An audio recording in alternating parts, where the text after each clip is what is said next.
April 1942, Britain on the brink. German U-boats, sinking 700,000 tons of shipping a month. Petrol ration, 4 gallons per private car per month. Most people have none. A 38-year-old engineer. Arthur Hartley walks into the War Office and says, "We'll lay a pipeline under the channel. But I need welders. Thousands. Now, the only people available, teenage girls who have never held a welding torch." May-June 1942, 1,000 girls aged 16 to 21 recruited from dance halls, typing pools. Sweet factories, average age, 19 names, Joan, Betty, Peggy, Doris, Irene.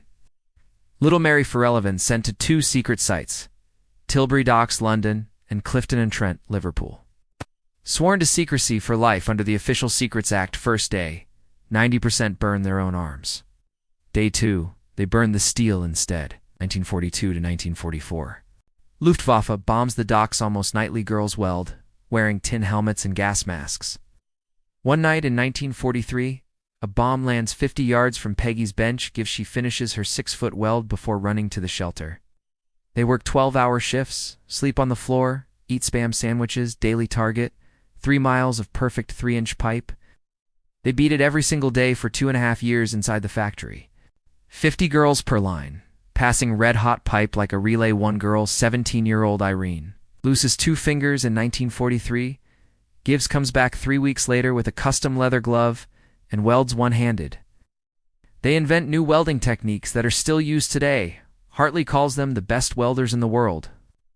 Male or female, June 1944, the Great Storm destroys the Mulberry. Pluto suddenly needed 3 months early. Hartley storms into the factory at 4 a.m. "We need 500 extra miles in 30 days or the invasion dies." The girls don't go home for 28 days straight. Output jumps to 7 miles a day. Some sleep under their benches. Hair full of sparks, August 1944, May 1945, 3,000 plus. Miles of pipe laid enough to circle Britain 12 times, over 172 million gallons of fuel pumped to free Europe. Not one girl ever breaks secrecy. 1976. The Official Secrets Act finally expires. 85-year-old Joan is asked by a journalist, "Did you know you saved the war?" She smiles and says, "We just knew the boys in France needed petrol. And we weren't going to let them down. They were paid 2 shillings an hour. They never got medals. They never even got their names in the papers.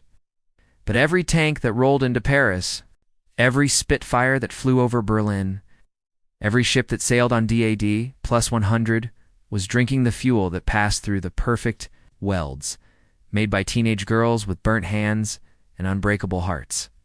Hartley's angels didn't storm the beaches. They built the river of fire that let others do it. END.